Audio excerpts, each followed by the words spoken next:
ప్రియమైనటువంటి దేవుని బిడలారా, దేవుడు మనలందరినీ ప్రేమించి ఈ శ్రేష్టమైన దివ్యమైన సమయాన్ని దేవదేవుడు మన అందరికీ దయచేసినందుకు దేవునికి నా హృదయపూర్వకమైన వందనాలు చెల్లిస్తూ ఉన్నాను. మీరు శ్రద్ధా భయభక్తులు కలిగి మంచి ఫలములు ఫలించి యుగయుగాలు తండ్రితో ఆనందించాలన్న ఆశ ఆకాంక్ష కలిగి దేవుని పాదముల దగ్గర కూర్చున్న మిమ్మలను అభినందిస్తూ మీ అందరికీ ప్రభు పేరట హృదయపూర్వకమైన వందనాలు తెలియచేస్తూ ఉన్నాను. దేవుని బిడ్డలారా, ఈరోజు మనము పరమగీతము 3వ అధ్యాయము 6వ వచనాన్ని ధ్యానం చేస్తాం. పరమగీతము 3వ అధ్యాయము 6 నుంచి 11 వచనాలలో పరలోకములో పరిశుద్ధుల స్థితి ఎలా ఉండును అన్న అంశం మీద, 6వ వచనములో పరిమళ సువాసనంగా ఉండును, 7, 8 వచనాలలో దేవుని కాపుదల కలిగి ఉండును, 9 నుంచి 11 వచనాల్లో దేవుని మహిమ సంతోషము కలిగి ఉండును అనే 3 అంశాలు ఉన్నాయి. ఈరోజు మనము మొదటి అంశాన్ని మాత్రమే చూస్తాం. అదేంటంటే, పరలోకములో పరిశుద్ధులు ఎలా ఉంటారు, పరలోకములో పరిశుద్ధుల స్థితి ఎలా ఉండును అన్న అంశం మీద పరిమళ వాసనముగా, దేవుని పరిమళ వాసనముగా ఉందురు. ఆ పరిమళ వాసనం ఏంటో, ఆ పరిమళ వాసన ఏంటో మనం ఈరోజు చూడబోతున్నాం. 6వ వచనంలో 2 మాటలు ఉన్నాయి. మొదటి మాట ఏంటంటే, ధూమ స్తంభము వలె అరణ్య మార్గము గుండా. ఏ మార్గమట? అరణ్య మార్గముగా వచ్చుచున్న ఇది ఏమి? ఇది మొదటి మాట. ధూమ స్తంభముగా అరణ్య మార్గముగా వచ్చుచున్న లేక వచ్చుచున్న ఇది ఏమి అన్న ఈ మొదటి మాటలో కొన్ని విషయాలు తెలుసుకుంటాం. ఆ తర్వాత గోపరసమును సాంబ్రాణిను వర్తకులు అమ్ము వివిధమైన సుగంధ సువర్ణములను పరిమళించుచూ వచ్చుచున్న ఇది ఏమి అన్న 2వ మాటను కూడా మనం ధ్యానం చేస్తాం. 2 మాటలను ఈరోజు మనం ధ్యానం చేయబోతున్నాం. ప్రార్థన చేసుకుందాం. ప్రేమ కలిగిన పరలోకపు తండ్రి, మీ కృప, మీ కనికరము, మీ కటాక్షము, మీ ప్రసన్నత, మీ అభిషేకము కొరకు ప్రార్థన చేస్తున్నాం. వాక్యము వినేటప్పుడు దేవా, మనస్సు డైవర్ట్ కాకుండా సహాయం చేయి. దాసుని బోరగా వాడుకొని మాతో మాట్లాడు. మనస్సు అటు ఇటు డైవర్ట్ కాకుండా వాక్యం మీదనే మనసు నిలిచేలాగా సహాయం చేయమని యేసుక్రీస్తు నామమున అడుగుచున్నాము తండ్రి, ఆమేన్. ప్రభువునందు ప్రేమైనటువంటి దేవుని బిడలారా, పరమగీతాన్ని మనము ధ్యానం చేసేటప్పుడు 3 విషయాలు గుర్తుపెట్టుకోవాలి అని చెప్పాను. ప్రియుడు గురించి చదువుతుంటే యేసుక్రీస్తని, ప్రియురాలు గురించి చదువుతుంటే సంఘమని, ప్రియుడు ప్రియురాలు మధ్య ప్రేమను ఆటంకపరిచే వాళ్ళ గురించి చదువుతుంటే సాతాను అని 3 విషయాలు మనము కొండ గుర్తుగా పెట్టుకున్నాం.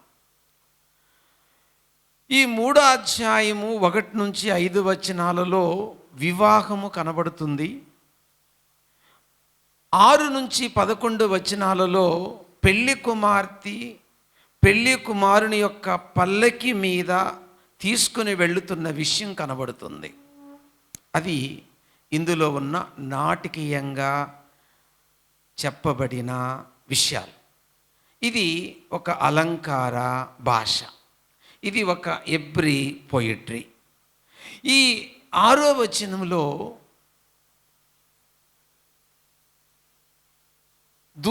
ధూమ స్తంభము వలె అరణ్య మార్గముగా వచ్చుచున్న ఇది ఏమి?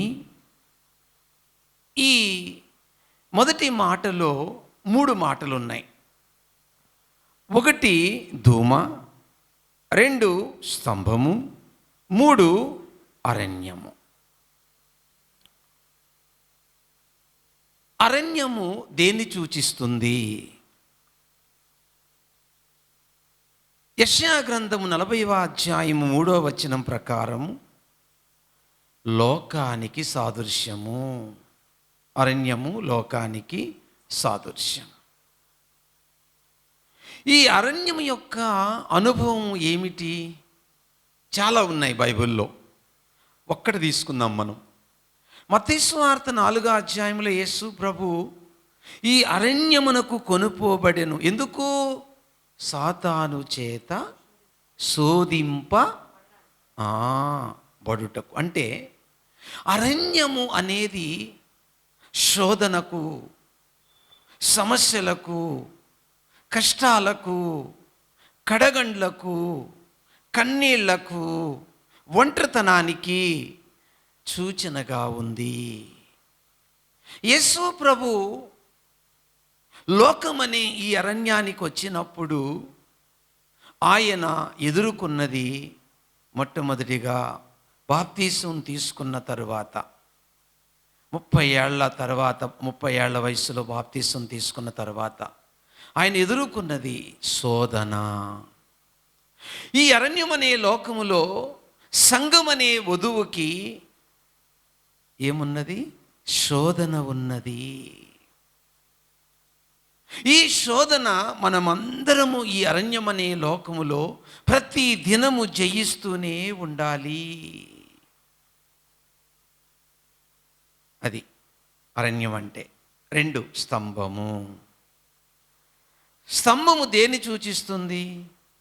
ప్రకటన గ్రంథము 3వ అధ్యాయం 12వ వచనం ప్రకారము జయించు వానిని నా దేవుని మందిరములో స్తంభముగా వానిని ఏం చేస్తాను? నిలబెడతాను, లేక స్థిరపరుస్తాను. అంటే స్థిరత్వము. స్తంభం దేన్ని సూచిస్తుంది?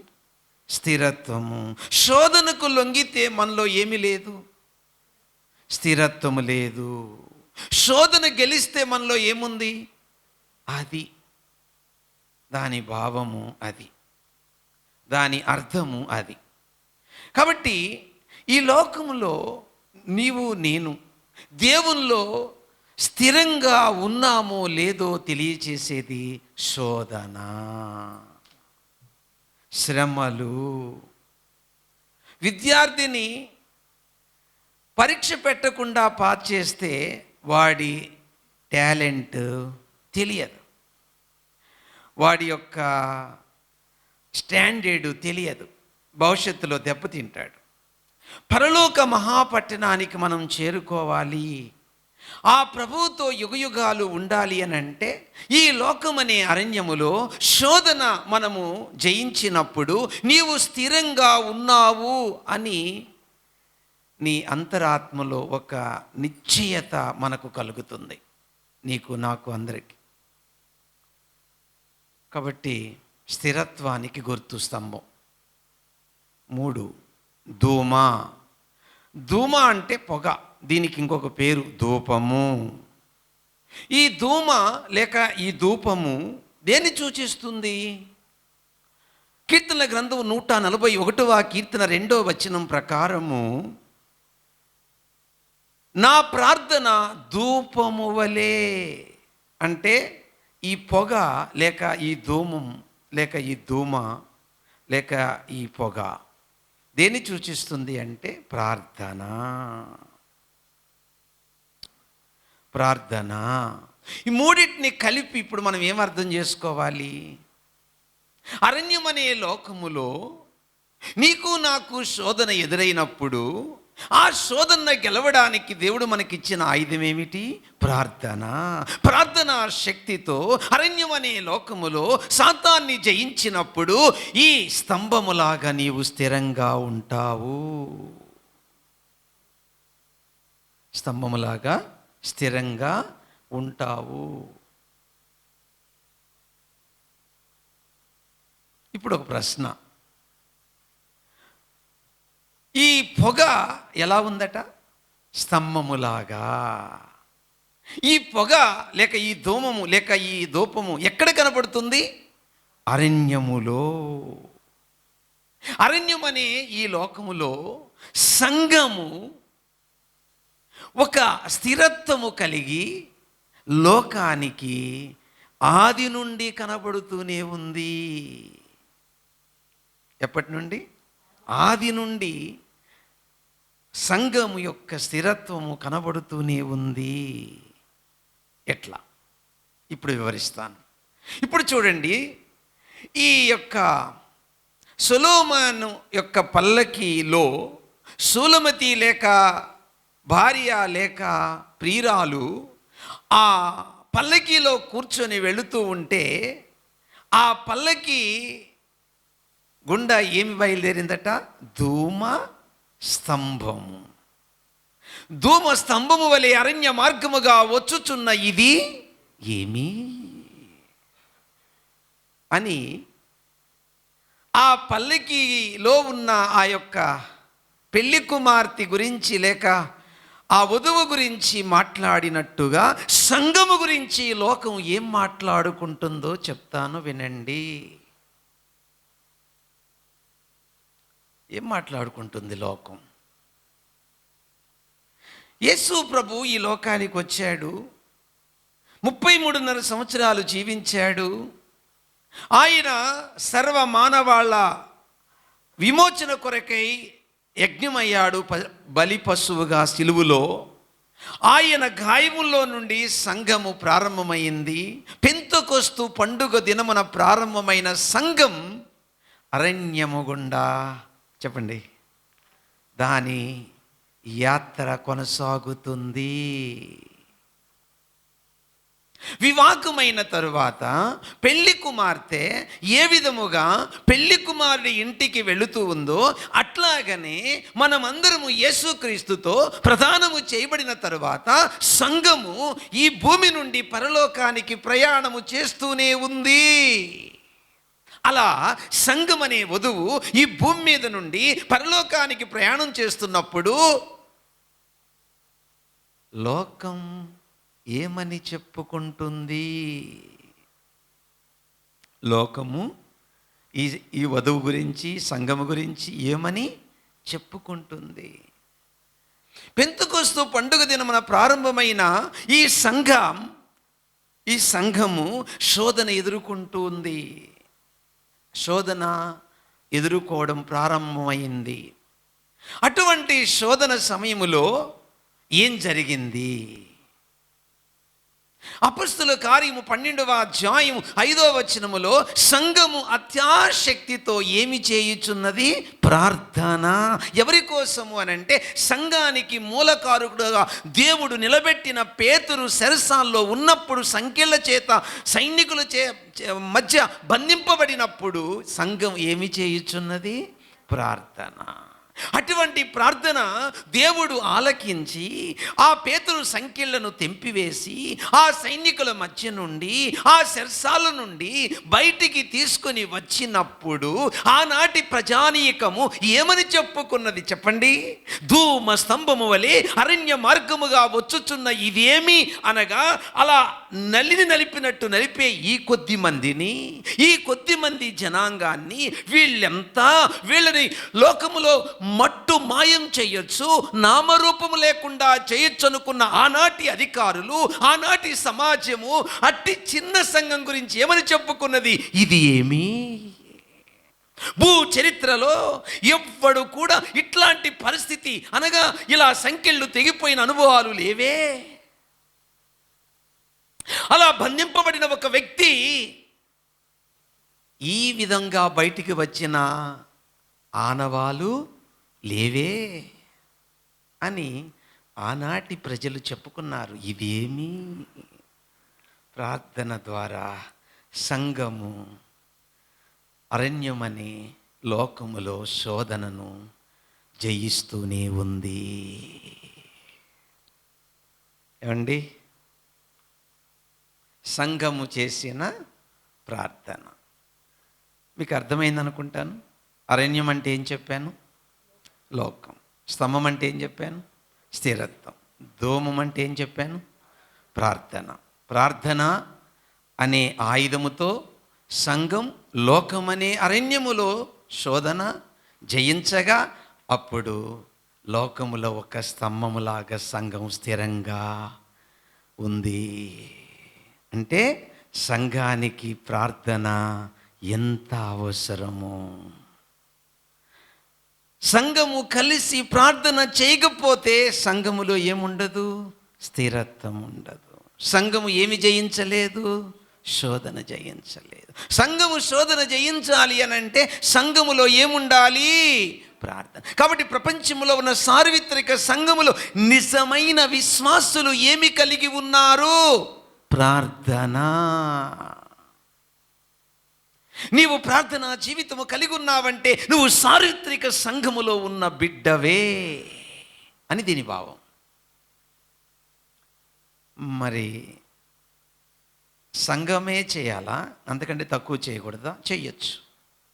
తక్కువ చేసినా కూడా శక్తి ఉంది ప్రార్థనకి. అపొస్తలుల కార్యం 16వ అధ్యాయం 25వ వచనం గమనిస్తే, పౌలు సీలలు కూడా చెరసాల్లో ఉన్నారు.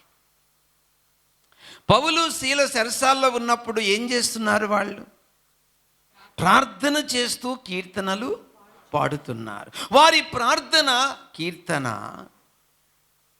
చెరసాలను కదిలించింది. ఒక భూకంపం వచ్చింది, చెరసాల పునాదులను కదిలివేసింది, తలుపులన్నీ తెరుచుకున్నాయి, సంకెళ్ళు ఊడిపోయాయి, చెరసాల నాయకుడు చంపుకోబోయాడు. ఇద్దరు చేసిన ప్రార్థన. దేవుని పిల్లలారా, ఆనాటి ప్రజానీకం ఏమని చెప్పుకున్నదండి? ధూమ స్తంభము వలె అరణ్య మార్గముగా వచ్చుచున్న ఇది ఏమి?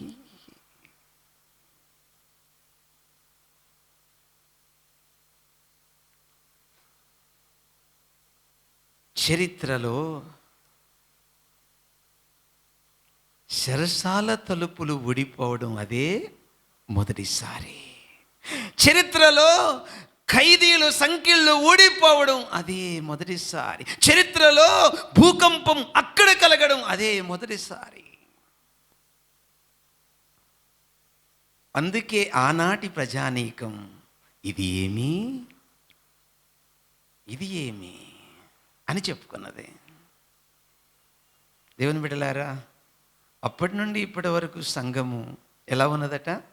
స్థిరంగానే ఉంది. కారణం ఏంటట? ప్రార్థన. సంఘానికి అరణ్యం అనే లోకములో ఏమి ఎదుర్కొంటూ వస్తుంది? శోధన. అప్పటి నుండి ఇప్పటి వరకు సంఘము శోధన గుండానే వెళుతుంది, శ్రమల గుండానే వెళుతుంది. కానీ ప్రార్థనతో అది జయిస్తూనే ఉంది. ఆ సంఘం జయిస్తూనే ఉంది.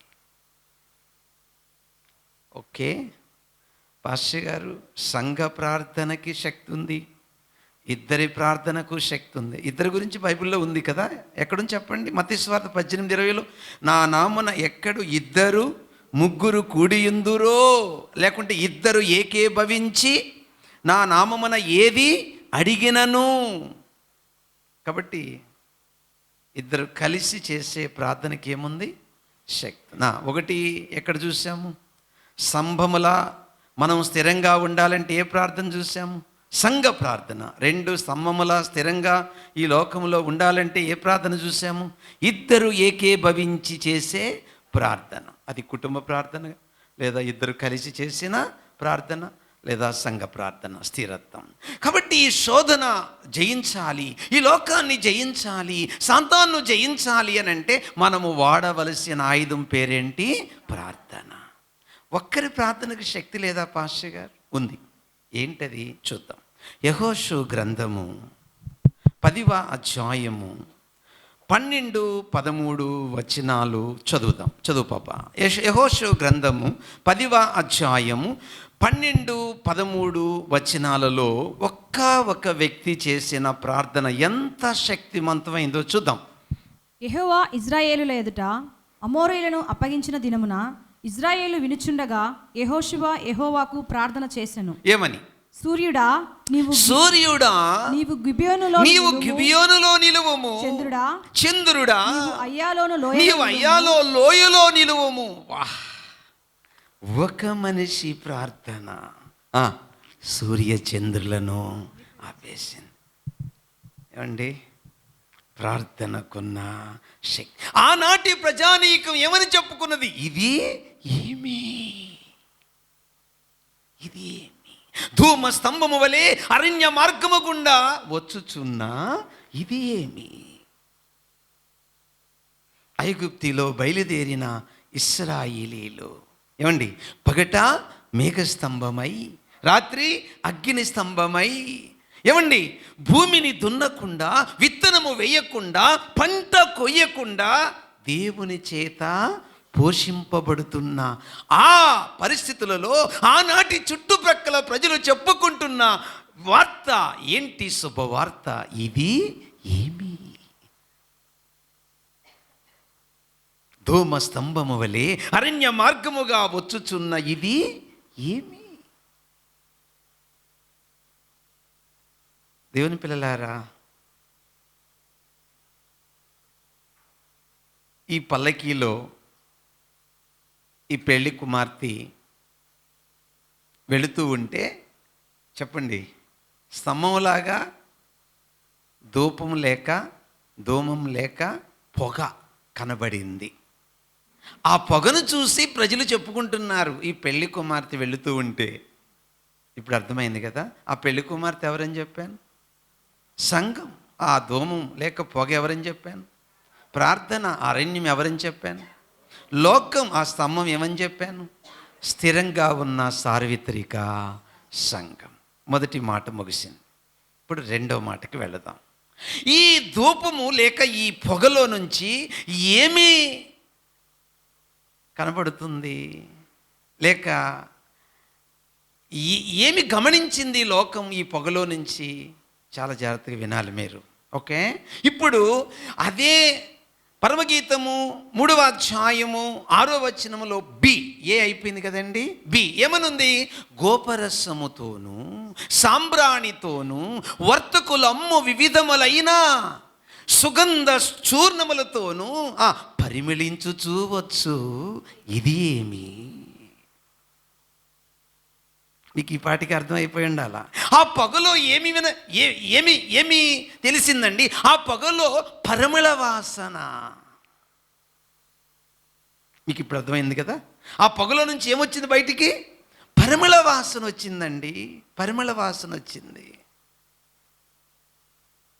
ఆ పొగలో నుండి పరిమళ వాసన వచ్చింది. ఎంత విచిత్రముగా ఉన్నది, వివరిస్తాను. గోపరసము అన్న బోళము అన్న ఒకటే. ఈ గోపరసము లేదా బోళము అనేది అరబ్బు దేశములో ఒక రకమైన ముండ్ల చెట్టుకు నుండి తీసే ఒక బంక. అలాగే సాంబ్రాణి స్టై రోక్ అనే జాతి చెట్ల నుండి తీస్తున్న ఒక బంక. వీటికి ఉన్న గుణం ఏంటంటే, దాన్ని పగలగొట్టి నిప్పులో వేస్తే చెప్పండి, పొగతో పాటి సువాసన. ఇప్పుడు అర్థమైపోయిందా మీకు వాక్యం? పొగలో నుండి కొన్ని పొగలు ఊపిరాడక చచ్చిపోతాం కదా, కానీ కొన్ని పొగల్లో ఏం కనబడుతుంది? సువాసన.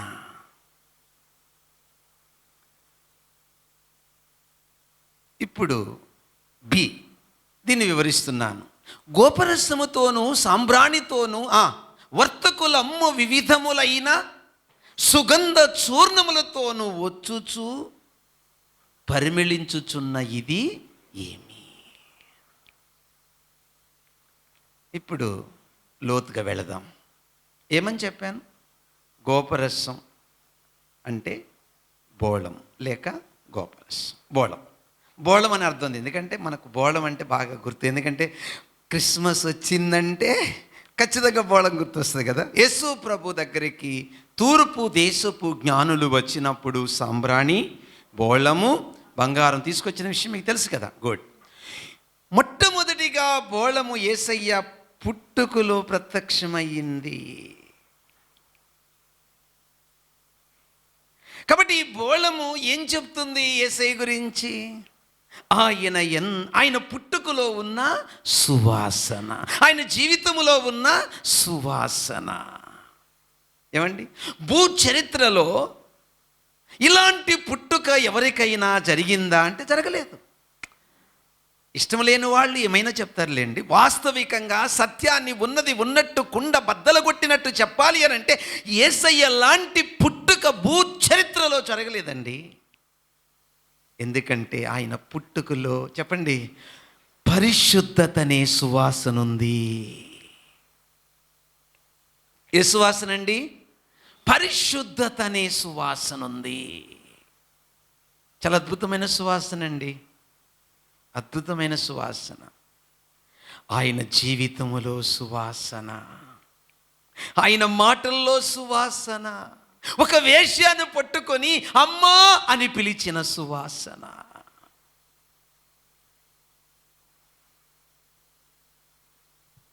దేవుని బిడ్డలారా, ఆయన క్రియల్లో సువాసన, ఆయన లైఫ్ స్టైల్లో సువాసన, ఆయన బ్రతుకులో సువాసన, ఆయన ప్రవర్తనలో సువాసన.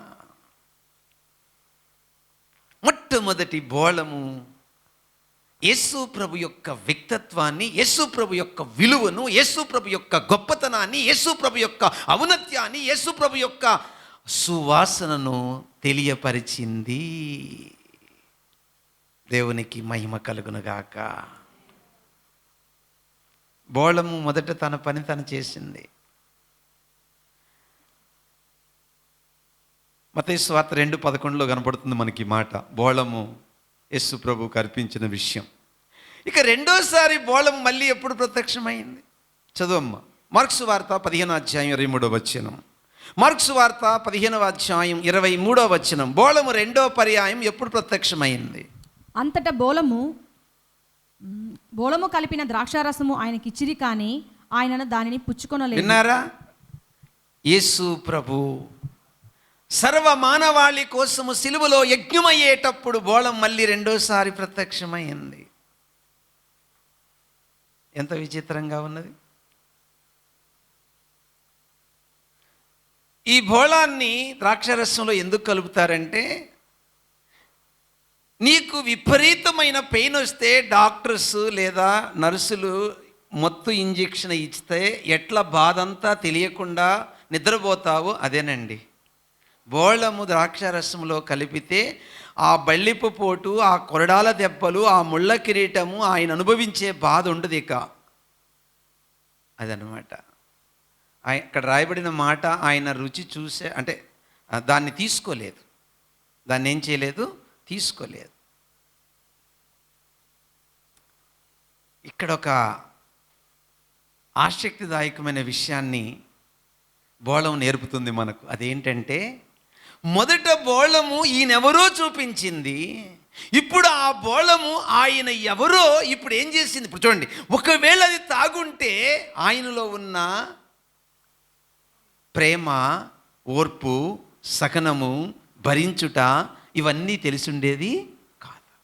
కాబట్టి ఆ భయంకరమైన బాధను ఆ తెలివిలోనే భరించి, ఇప్పుడు చెప్పండి, బోళము ఎప్పుడు సువాసన వస్తుంది? నలగగొట్టబడినప్పుడు. ఇప్పుడు యేసు ప్రభు నలగగొట్టబడుట ద్వారా ఇప్పుడు బయటికి ఏమొచ్చింది? ఏంటా సువాసన? క్షమ. ఏంటా సువాసన? ప్రేమ. ఏంటా సువాసన? ఓర్పు. ఏంటా సువాసన? మానవ జాతిని రక్షించాలన్న తపన. ఓకే, ఇంకెక్కడ కనపడింది ఈ బోళం? ఆయన చనిపోయాక మళ్ళీ కనపడింది ఈ బోళం. యోహాను రాసిన సువార్త 9:39. యోహాను రాసిన సువార్త 9:39. మొదట రాత్రివేళ ఆయన యొద్దకు వచ్చిన నికోదేమును కూడా బోళముతో కలిపిన అగరు. చూసారా? బోళం మొదట ఎక్కడ కనపడింది? పుట్టుకలో. బోళం రెండోసారి ఎక్కడ కనపడింది? యేసు ప్రభు శిలువ యజ్ఞములో. బోళం మూడోసారి ఎక్కడ కనపడింది? ఆయన మరణించినప్పుడు. ఎంత ఆశ్చర్యంగా ఉన్నది. ఇప్పుడు ప్రశ్న, మూడోసారి కనబడిన బోళం ఏమి నేర్పిస్తుంది? ఏమండి? యోహాను రాసిన సువార్త 12వ అధ్యాయములో మరియమ్మ యేసు ప్రభుకి ఈ అత్తరు బుడ్డితో పాదాభిషేకం చేసినప్పుడు అక్కడ శిష్యులు గుసగుసలు ఆడుకుంటుంటే ప్రభు ఒక మాట అన్నాడు. ఏమని? భూస్థాపన మరణ పునరుద్ధానమునకు అది ఒక సూచన. యేసయ్య పుట్టుక, యేసయ్య మరణము, యేసయ్య పునరుద్ధానము కేవలము ఆయన సువాసన చూపించడానికేనా? ఆయన ఎవరో తెలపడానికేనా? ఆయన ఎవరో తెలియపరచుకోవడానికేనా? ఆయనలో ఉన్న గుణము, ఆయనలో ఉన్న సువాసన చెప్పడానికేనా ఈ లోకానికి యేసుప్రభు వచ్చింది? అసలు ఉద్దేశం, పర్పస్ ఏంటి? ఎఫెసీ పత్రిక 5వ అధ్యాయం 2వ వచనం. ఇప్పుడు చూద్దాం పరిమళ వాసన అంటే ఏంటో. ఓకే, ఈ సువాసన, ఈ గోపరసము, ఈ సాంబ్రాణి, ఈ యొక్క వర్తకులు అమ్ము వివిధములైన సుగంధ సువర్ణములతో పరిమళించుచు వచ్చుచున్న ఈ పరిమళ వాసన ఏమిటో ఇప్పుడు చూద్దాం. ఓకే, ఎఫెసీ పత్రిక 5వ అధ్యాయం 2వ వచనం. క్రీస్తు మిమ్మును ప్రేమించి, క్రీస్తు మిమ్మును ప్రేమించి పరిమళ వాసనగా ఉండుటకు. చూసారా? ఈ బోళం ఏమి నేర్పుతుందయ్యా? ఆయనలో ఉన్న పరిశుద్ధత, ఆయనలో ఉన్న ప్రేమ చెప్పుతూ, ఆ ప్రేమామయుడు, ఆ పరిశుద్ధుడు నీ కొరకు ఏమయ్యాడు చెప్పాలి? నలగగొట్టబడ్డాడు. బోళము యొక్క గుణము ఎప్పుడు బయటికి వచ్చింది? నలగగొట్టబడి నిప్పులో వేసినప్పుడే పొగవలే బయటకు వచ్చింది. అట్లా యేసు ప్రభు యొక్క సువాసన అప్పుడే బయటకు వస్తుందండి, అప్పుడు దాకా బయటికి రాదు. ఈ లోకానికి రాకుండా, నీ కొరకు మరణించకుండా, నీ కొరకు తిరిగి లేకపోతే అసలు దేవుడి గురించిన అవగాహన ప్రపంచానికి లేదండి. సత్యం గురించి మనకు అర్థం అయి ఉండేది కాదండి. ఈరోజు భూప్రపంచంలో సత్యముని గురించి బహు సులభంగా ఎవరైనా గ్రహించగలరంటే దానికి ఒక్కటే ఏకైక మార్గం, ఆయన పుట్టుక, ఆయన మరణము, ఆయన పునరుద్ధానం, రెజరెక్షన్. అంతేనండి, దట్స్ ఆల్. ఇక ఈ సత్యానికి తిరుగులేనిదండి. ఇది చారిత్రక ఆధారం, హిస్టారికల్ ఎవిడెన్స్తో కూడిన విషయం, ఆయన పునరుద్ధానం. కాబట్టి దేవుని పిల్లలారా, ఎందుకు ఈ బోళము పుట్టుకలోను మరణములోను ఆయన చనిపోయినప్పుడు సమాధి దగ్గర ప్రత్యక్షమైందంటే మనము చెప్పండి పరిమళ వాసనగా ఉండుటకు. మానవుడు ఏమైపోయాడు? చెడిపోయాడు. మానవుడు ఏమయ్యాడు? దుర్వాసన కలిగి ఉన్నాడు. దుర్వాసన కలిగిన మానవుడు ఏమి కాగలడు? పరిమళ వాసన కాగలడు. దుర్వాసనలో ఉన్న మానవుడు పరిమళ వాసనగా ఎప్పుడు కాగలడు? పరిశుద్ధుడు నీ కొరకు ఒక బోళములా నలగగొట్టబడితే ఆ బోళములో ఉన్న ఆ సువాసన బయటికి వచ్చినట్టు, ఆ యేసుక్రీస్తును సొంత రక్షకుడిగా నువ్వు అంగీకరించిన రోజున నీలో ఉన్న క్రీస్తు సువాసన బయటికి వస్తుంది. ఇప్పుడు చూడండి ఎప్పుడు వస్తుంది? ఒక విశ్వాసి యేసుక్రీస్తుని సొంత రక్షకుడుగా అంగీకరించినప్పుడు ఆయనలో ఉన్న ఆ పరిమళ వాసన, సువాసన మనలో నుండి ఎప్పుడు బయటకు వస్తుందో పరమగీతము 1వ అధ్యాయం 3వ వచనం. పరమగీతము 1వ అధ్యాయము 3వ వచనం. పరమగీతం 1:3. నీవు పూసుకొను పరిమళ తైలము సువాసన గలది. ఆగమ్మ, నువ్వు చదవబాకు, వినండి. ఇక్కడ మీరు గమనించండి, నీవు పూసుకొను. Note this point, note this point. ఏంటంటది? మళ్ళీ చెప్పండి, ఏంటంటది? నీవు పూసుకొను పరిమళ తైలము సువాసన గలది. పాయింట్ క్యాచ్ చేయాలి ఇప్పుడు మీరు. యేసయ్య పుట్టుక, యేసయ్య మరణము, యేసయ్య పునరుత్థానము నమ్ముట, మనము సువాసన పూసుకొనుట. ఒక వ్యక్తి బాగా వినాలి, క్రీస్తులో ఉన్న సువాసన ఇతరులకి చూపించాలి అని అంటే యేసయ్య నలగగొట్టబడినప్పుడు ఆ సువాసన ఎలా బయటకు వచ్చిందో, నీవు నీ పాపముల విషయమై నీవు రియల్ రిపెంటెన్స్ పొందినప్పుడు క్రీస్తు సువాసన నీలో నుంచి బయటకు వస్తుంది. రిపెంటెన్స్ చెప్పండి అందరూ, పశ్చాత్తాపం. నీ పాపముల విషయమై, నీ లోపముల విషయమై, నీ బలహీనతల విషయమై నీవు పశ్చాత్తాపడినప్పుడు బయటికి ఏమొస్తుందమ్మా? పరిమళ వాసన. నీ పాపాన్ని కప్పుకుంటే, ఏదైనా ఒక ఆహారము నిలవ పెట్టి దాన్ని అలాగే మూసేస్తే కొద్ది రోజులకి ఏమొస్తుందమ్మా? దుర్వాసన. నీ హృదయాన్ని కప్పుకోక విప్పుకుంటే చెప్పండి ఏం పోతుంది బయటికి? దుర్వాసన పోయి లోనికి ఏమొస్తుంది? సువాసన. ఆ మాటలో ఎంత అర్థం ఉందో చూడండి. నీవు పూసుకునేనా పరిమళ వాసన, సువాసన.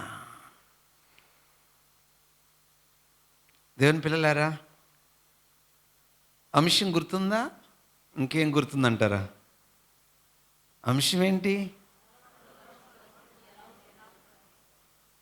పరలోకములో పరిశుద్ధుల యొక్క స్థితి ఎలా ఉండును. ఆన్సర్ వస్తుంది కదా, వస్తూ ఉంది ఆన్సర్, ఇంకా రాలా, వస్తూ ఉంది. ఎలా ఉండును ఏమండి?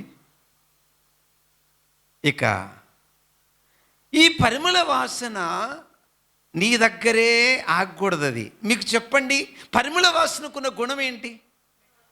అది అక్కడి నుంచి వ్యాపిస్తుంది. చదవమ్మా, పరమగీతము 1వ అధ్యాయము 12వ వచనం. పరమగీతము 1వ అధ్యాయము 12వ వచనం. రాజు విందుకు కూర్చుని ఉండగా నా పరిమళ తైలపు సువాసన వ్యాపించెను. చూసారా? దానికున్న గుణం ఏంటి? వ్యాపిస్తుంది. ఒక లేఖ రాస్తున్నాడు రోమా పత్రికలో ఒక మాట. ఎవరు? పౌలు. ఎవరికి? రోమా సంఘస్థులకి. ఏమని? రోమా పత్రిక 1వ అధ్యాయం 8వ వచనంలో ఏమంటాడంటే, మీ విశ్వాసము లోకమంతటా వ్యాపించిన విషయము విని నా దేవునికి నేను కృతజ్ఞతాస్తుతులు చెల్లించు. మీకు అర్థమైపోయింది కదా? యేసుక్రీస్తు అను పరిమళ వాసన మొదట ఏం చేయాలి? మనం పూసుకోవాలి. పూసుకోవాలంటే ఏం చెప్పాను? సెంటు తెచ్చుకోమనా? చెప్పండి. పర్ఫ్యూమ్ తెచ్చుకోమనా? మరి ఏంటి దీని అర్థం? పూసుకోమంటే రియల్ రిపెంటెన్స్. Good answer. పశ్చాత్తాపము, అది మొదటి మెట్టు. నీవు పశ్చాత్తాపడి రక్షింపబడిన తర్వాత ఇప్పుడు ఆ వాసన ఏమవ్వాలి? ఆ పరిమళ వాసన వ్యాపించాలి. Good answer. ఎప్పుడు వ్యాపిస్తుంది? ఈ సంఘానికి రోమా పట్టణంలో ఏమొచ్చింది? శ్రమ. అరణ్యం అనే లోకములో శోధన వచ్చినప్పుడు సంఘం ఏం చేసింది? ప్రార్థన. ఆ ప్రార్థన ద్వారా వారు విశ్వాసములో స్తంభంలా ఎలా ఉన్నారు? స్థిరంగా. ఆ కారణము చేత ఆ వార్త వార్త వార్త వార్త చుట్టుపక్కలకి ఏమైంది? వ్యాపించింది. ఒక అత్త దగ్గర, ఒక కోడల దగ్గర, ఒక మామ దగ్గర, ఒక భార్య దగ్గర, ఒక భర్త దగ్గర నువ్వు ఉన్నప్పుడు వాళ్ళ నుండి వచ్చే ఏ రకమైన శ్రమ నువ్వు భరించినప్పుడు 10 ఏళ్లకో 15 ఏళ్లకో నీవు కనబడతావు లోకం దృష్టికి. ఏమని? ధూమ స్తంభము వలె అరణ్య మార్గముగా వెళ్ళుచున్న ఇదేమీ దేవుని కుమార్తె, దేవుని కుమారుడా, అది పరిమళ వాసన. చెప్పండి అర్థం. ఇది ఏమి? అది పరిమళ వాసన. అది ప్రేమ అనే వాసన, అది సహనం అనే వాసన, అది ఓర్పు అనే సువాసన. దేవుని బిడ్డ, ఒకటి ఆ పరిమళ నువ్వు రాసుకోవాలి అంటే పశ్చాత్తాపడాలి. అంతటితో క్రైస్తవురాలు ఆగిపోకూడదు.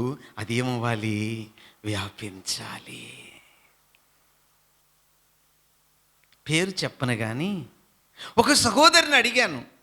అమ్మ నువ్వు చర్చికి ఎందుకు వస్తున్నావు అని, ఫలాని సహోదరు వల్ల వస్తున్నానండి. ఆ సహోదరులో ఉన్న మార్పు, ఆ సహోదరులో ఉన్న ప్రేమను చూసి నేను చర్చికి వస్తున్నానని చెప్పింది. చెప్పలు కొట్టండి. పేరు అడగండి, పేరు అడగకూడదు మీరు. దాన్ని ఏమంటారు?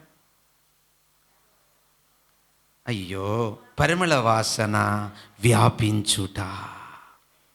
గుండెల మీద చేసుకొని చెప్పండి, మీ పరిమళ వాసన బట్టి ఎంతమంది చర్చికి వచ్చారు? కొంతమంది వాంటెడ్గా కావాలని చెప్తుంటారు, వాళ్ళు చర్చికి వస్తే నేను రాను, నా గంతులో ఊపి 2 అడుగు పెట్టాను. ఆ డూప్లికేట్ మాటలు మనకొద్దు. ఒరిజినల్గా వాస్తవంగా మనము బ్రతుకుతున్న బ్రతుకును బట్టి మన ఊపిరి పోయేలోగా ఎవరో ఒకరు దేవుని దగ్గరికి ఆకర్షింపబడితే రియల్ క్రిస్టియన్, నిజమైన క్రైస్తవుడు. చెప్పండి, పరిమళ వాసన ఏమవ్వాలి? వ్యాపించాలి. ఇప్పుడు ఆన్సర్ దగ్గరకు వస్తున్నాం. అంశం ఆన్సర్ ప్రశ్నతో ఉంది కదా. అంశం ఏంటి? ప్రశ్న అంశం పరలోకములో పరిశుద్ధుల స్థితి ఎలా ఉండును? ఇప్పుడు జవాబు వస్తుంది. పరమగీతము 4వ అధ్యాయం 10వ వచనం. ఇప్పుడు జవాబు. పరమగీతము 4వ అధ్యాయం 10వ వచనం. సహోదరి ప్రాణేశ్వరి, నీ ప్రేమ ఎంత మధురము, ద్రాక్షారసము కన్నా నీ ప్రేమ ఎంత సంతోషకరము. ఇంకా నీవు పూసుకున్న పరిమళ తైలముల వాసన. ఇక్కడ అండర్లైన్ చేసుకోవాలి అందరూ. నీవు పూసుకున్న పరిమళ వాసన సకల గంధవర్గముల కన్నా సంతోషకరము. ఇప్పుడు చెప్పండి, భూప్రపంచములో రక్షణ ఆనందానికి, రక్షణ సంతోషానికి ఉన్న సంతోషం ఎక్కడైనా ఉంది? ఇంకా నీవు పూసుకున్న పరిమళ వాసన సకల గంధ వర్గముల అన్నిటికంటే ఏమిస్తుందట అది? ఇక ఏమండి, డబ్బులో సంతోషం ఉంది కాదనట్లా. కులాన్ని బట్టి, డబ్బును బట్టి, అందాన్ని బట్టి, ఇల్లును బట్టి, ఆస్తిని బట్టి, అంతస్తులను బట్టి రకరకాల సంతోషాలు నేను లేవని చెప్పట్లా. వాటి అన్నిటికంటే మించిన సంతోషం ఒకటి ఉంది. ఏంటది? ఇప్పుడే విన్నారు కదండి, పరిమళ వాసన వల్ల కలిగే సంతోషం. ఇప్పుడు దాకా కనబడని, అంటే యేసుప్రభు కంటికి కనబడలేదు, కనబడకుండానే ఆ సువాసన ఏం చేస్తూ వచ్చాము, అనుభవించాము. ఇప్పుడు చివరికి వెళ్ళేటప్పటికి ఎదురుగా ఉన్నాడు ఆయన. ఎవరా? యేసుప్రభు. ఇప్పుడు చెప్పండి, ఏమైపోయింది? ఆ సంతోషానికి ఈ భూప్రపంచములో ఏ సంతోషము ఆ సంతోషముతో సాటి కాదు. దేవుని పిల్లలారా, ఆ స్థితి ఎలా ఉంటుందంటే పరిమళ వాసనతో నిత్యము సంతోషం. ఇప్పుడు మీరు చెప్పండి, దుర్వాసన వల్ల మనుషులు ఏమైపోతారు? విపరీతమైన దుర్వాసన వల్ల మనుషులు ఏమైపోతారు? చచ్చిపోతారండి. ఏదో ఒక సమయం, కొంత సమయం అయితే పర్లేదు, కానీ కంటిన్యూగా దుర్వాసనకి మనిషి ఏమైపోతారు? నరకములో ఏముంటుందో తెలుసా మీకు? ఏమో మేము చూసి వచ్చాం పాస్టర్ గారు అంటారా? గెస్ చేయండి. నరకంలో దుర్వాసన ఉంటుంది. ఇప్పుడు చెప్పండి, పరలోకంలో ఏముంటుంది? సువాసన అండి. మీరు ఏదన్నా ముట్టుకోండి, పూలు ఉంటాయండి పరలోకంలో, పువ్వులను ముట్టండి, ఏమన్నా వెళ్ళండి, ఎటు చూసినా పరలోకంలో సువాసన, ఎటు చూసినా నరకములో దుర్వాసన. ఏం కావాలో కోరుకోండి.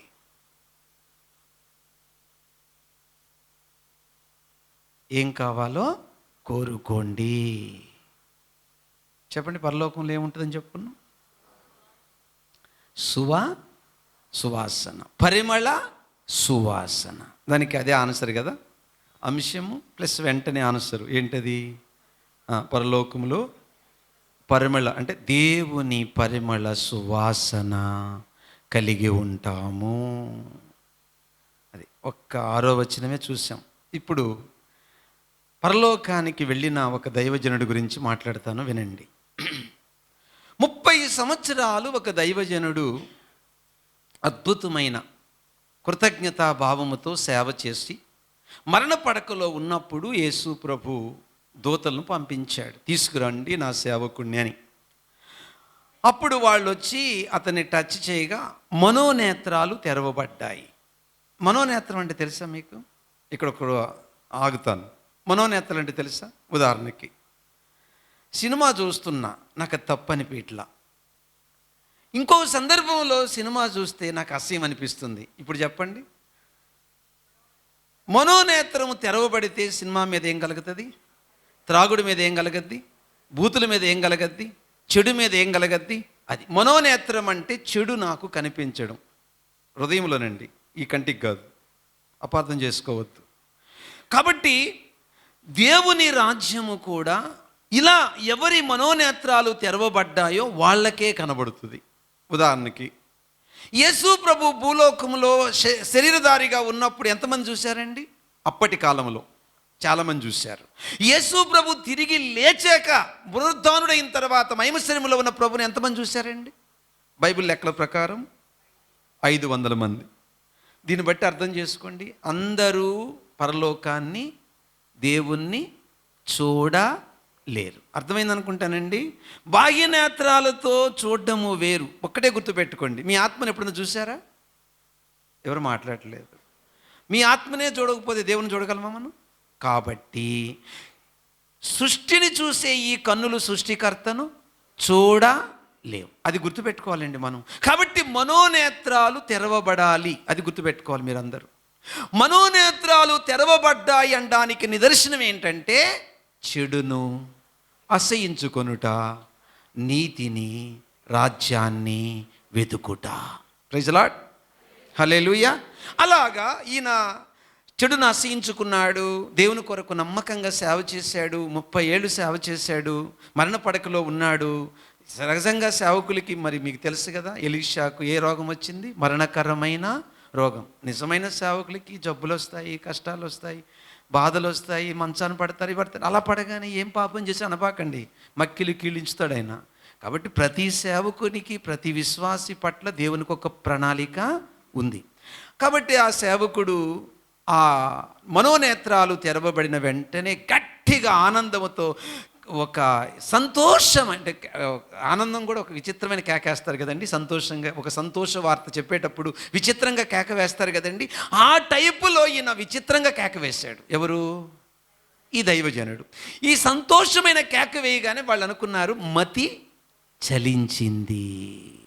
అప్పుడు ఆయన అన్నాడు, నాకు మతి చలింది. ఇదిగో యేసు ప్రభు 2 చేతులు చాపి రమ్మని పిలుస్తున్నాడు. నా ప్రక్కన దేవదూతలు ఉన్నారు.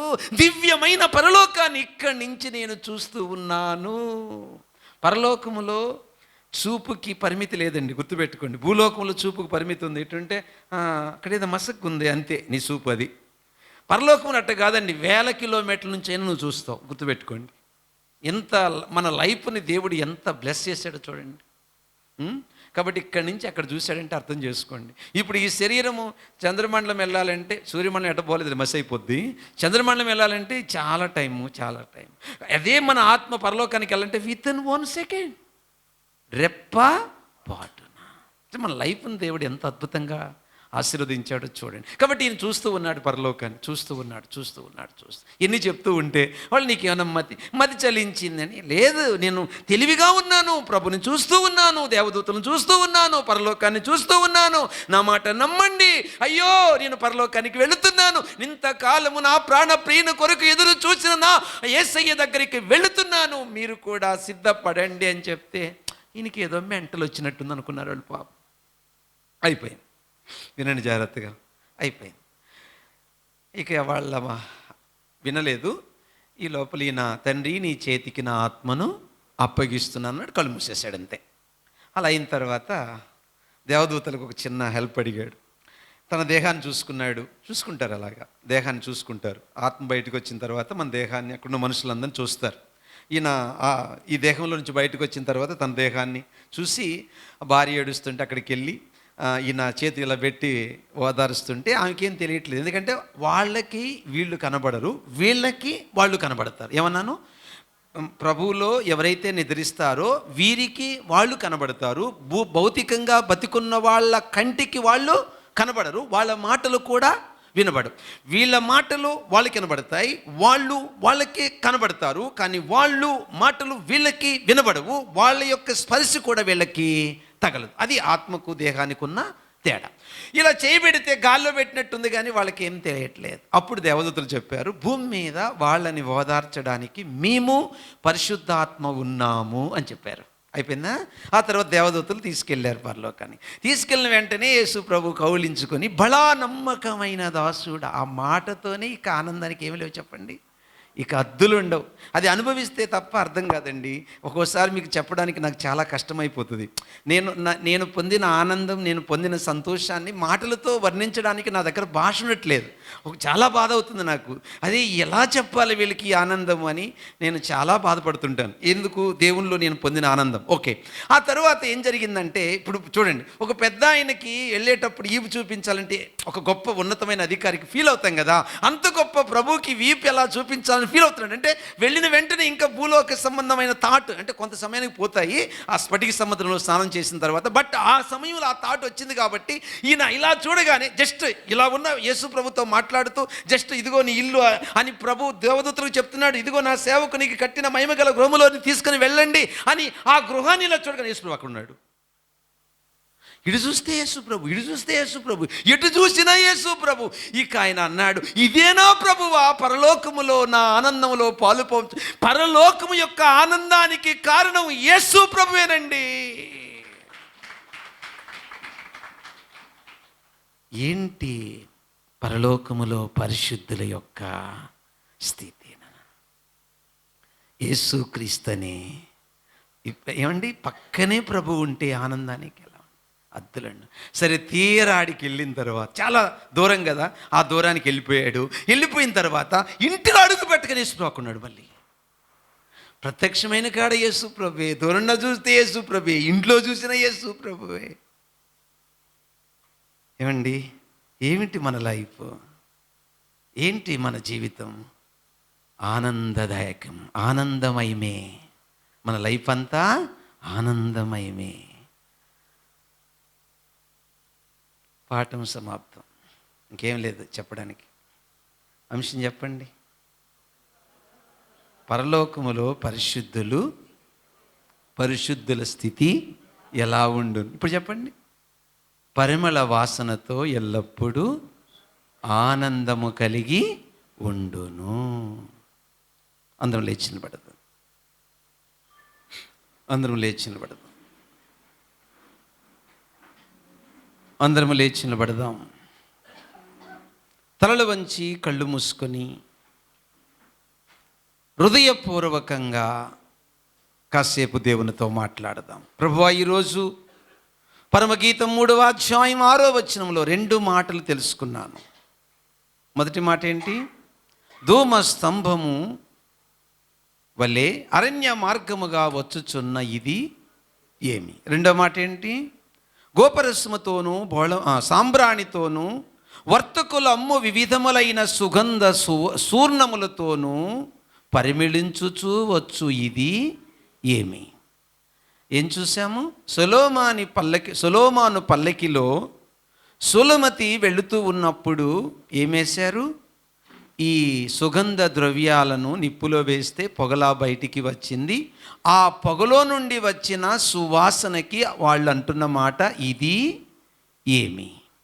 కాబట్టి నువ్వు నేను ఈ భూమి మీద అరణ్యం అనే లోకములో స్తంభములా స్థిరంగా ఉండాలి అని అంటే అరణ్యం అనే లోకములో శోధన జయిస్తేనే స్థిరంగా ఉండగలం. ఆ అరణ్యం అనే లోకములో నువ్వు నేను స్తంభంలా స్థిరపడడానికి దేవుడిచ్చిన ఆయుధం ఏంటి? గుడ్ ఆన్సర్, ప్రార్థన. ఈ ప్రార్థన అనే ఆయుధాన్ని ఉపయోగిస్తూ నీవు సహిస్తూ ఉంటే, నువ్వు పశ్చాత్తాపడుతూ ఉంటే, నువ్వు పాపాలు ఒప్పుకుంటూ ఉంటే, నువ్వు భరిస్తూ ఉంటే, ఇప్పుడు చెప్పండి, పొగలాగా ఆ పొగలో ఏం కనబడుతుంది? పరిమళ వాసన. అబ్బా, ఎంత అద్భుతంగా ఉన్నది! అటువంటి పశ్చాత్తాప హృదయములో కనబడుతుంది మొదట పరిమళ వాసన. అది అంతటితో ఆగిపోలేదు.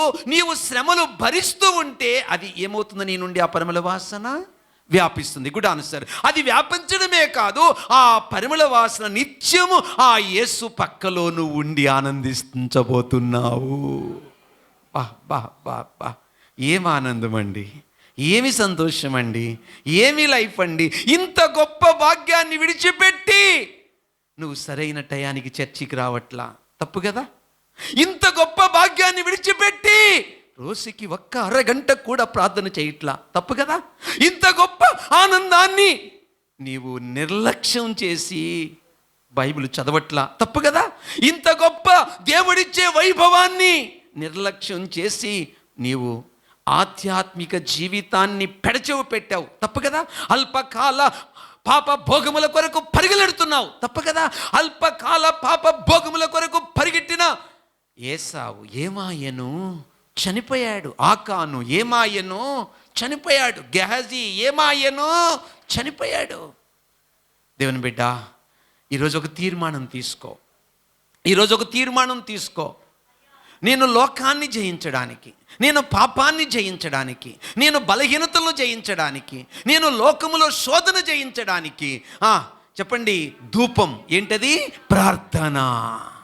ఈ రోజు నుంచి ఇంటిలో అవకాశం లేకపోతే చర్చికి వెళ్ళి ప్రార్థన చేస్తా. ఇంటిలో అవకాశం ఉంటే ఒక గది కడతా, ప్రార్థనా గది.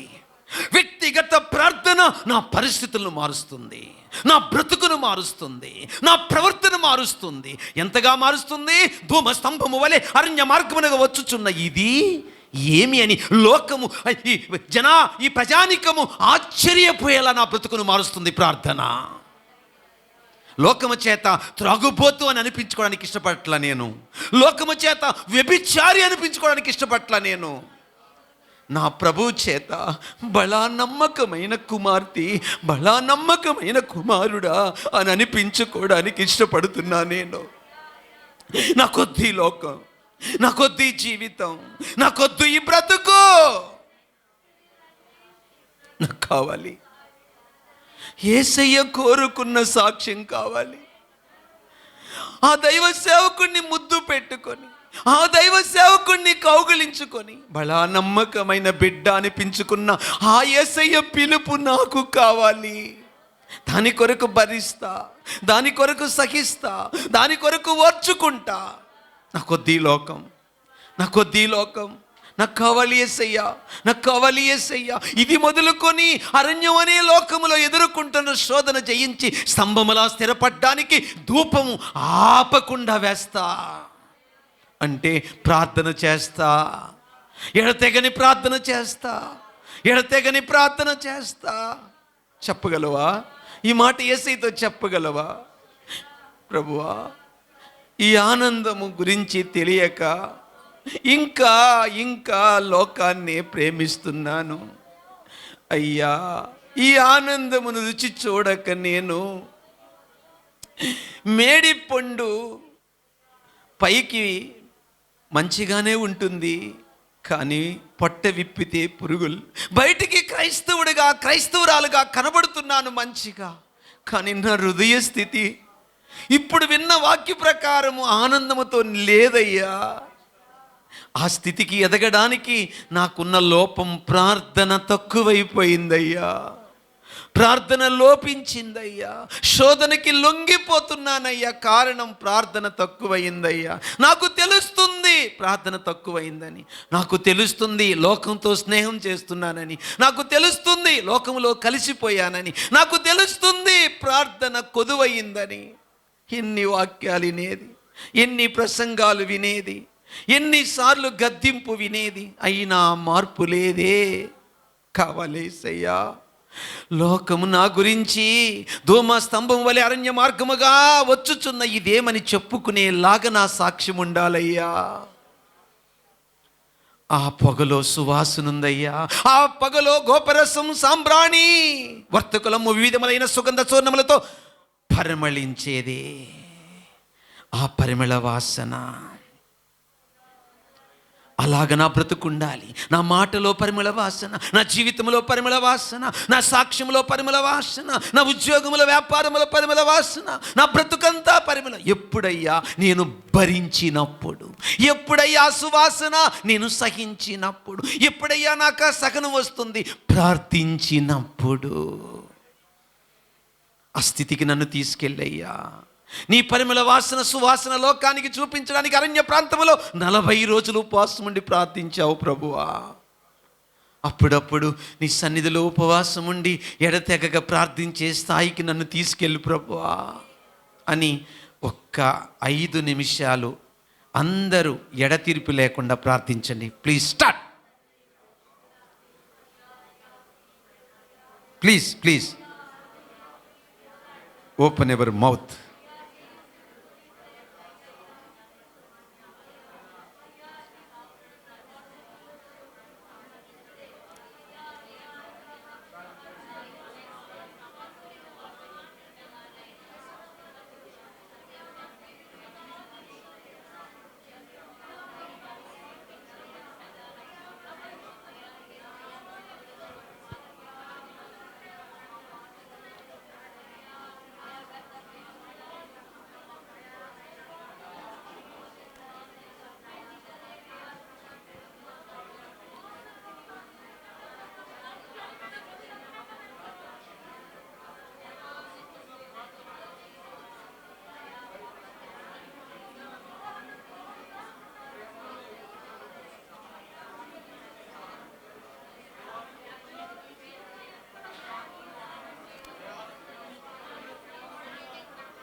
మన ప్రార్థన ఆలకించిన దేవునికి స్తోత్రం.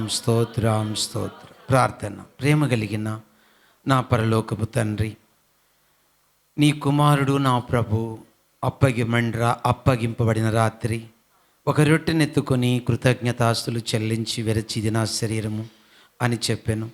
దీన్ని తినప్పుడల్లా నన్ను జ్ఞాపకము చేసుకోండి అని చెప్పాను. అలాగే భోజనమైన పిమ్మట మరొక పాత్రను ఎత్తుకొని కృతజ్ఞతాస్తులు చెల్లించి క్రొత్త నిబంధన రక్తం త్రాగునప్పుడల్లా నన్ను జ్ఞాపకం చేసుకోమని చెప్పాను. తండ్రి, ఇప్పటి వరకు మేము వాక్యం అనే రొట్టె చేత విరవబడ్డాము. నీ వాక్యము చేత మా హృదయము విరవబడిందయ్యా. నైనా మా లోపములను గుర్తించా. ముఖ్యంగా మాలో ఉన్న లోటు ప్రార్థన అనే ధూపం లేదయ్యా. ప్రార్థన అనే ధూపం లేనందున అరణ్యం అనే లోకములో శోధనకి మేము లొంగిపోతున్నాం. అందుకే స్థిరంగా లేము ప్రభువా. అలా స్థిరంగా లేకపోతే దుర్వాసన వస్తుందే తప్ప పరిమళ వాసన రాదయ్యా. ఆ ధూపము ఎప్పుడైతే ఆగకుండా వేస్తే అది స్తంభములా నిలబడినట్టు ఇదిగో ఆ పరిమళ వాసన మాలో నుంచి నీలో ఉన్న సుగుణాలు లోకానికి కనబడుతుందయ్యా. అట్లా ఎవరైతే వారు పశ్చాత్తాపడి నీ కొరకు ఈ లోకములో పవిత్రంగా జీవిస్తారో యుగ యుగాలు ఆ పరిమళ వాసన అయిన యేసుతో ఆనందిస్తారని ఇప్పుడే విన్నాం ప్రభువా. అట్టి పరలోక స్థితి మేము ఈ లోకములో కలిగి ఉందుముగాక. ఏ బిడ్డైనా లోపాన్ని గుర్తిస్తే ఇప్పుడే ఒప్పుకొని విడిచిపెట్టుదురుగాక. ప్రార్థన లోపిస్తే ఈరోజు మొదలుకొని కనీసము ఒక అరగంటన్నా ప్రార్థించాలన్న తీర్మానం స్థిరమగునుగాక. వాళ్ళని పట్టి పీడిస్తున్న రకరకాల ఏ విధమైన బలహీనతలున్నా యేసు నామమున నరకబడునుగాక. నీ అగ్నితో కాలి బూడిదైపోవునుగాక. అది త్రాగుడైన, అది వ్యభిచారమైన, అది అక్ర సంబంధమైన, అది మోసమైన, అది లంచమైన, అది వడ్డీ వ్యాపారమైన, ఏ రకమైన పాపమైన యేసు నామములో నరకబడునుగాక. యేసయ్య అగ్నితో అవి కాలిపోవునుగాక. ఈ విధంగా ప్రభు బలలో చేయవేయడానికి యేసునామమున రొట్టె పరిశుద్ధమగునుగాక. యేసునామమున ద్రాక్షరసం పరిశుద్ధమగునుగాక. ఇంకా పవిత్రతలో పరిశుద్ధతలో నేను నీ పిల్లలు ఎదుగుదుముగాక. ఇలాగూ దీవించమని యేసుక్రీస్తు నామమున అడుగుచున్నాము తండ్రి. ఓకే, మారు మనసు పొంది బాప్తిసం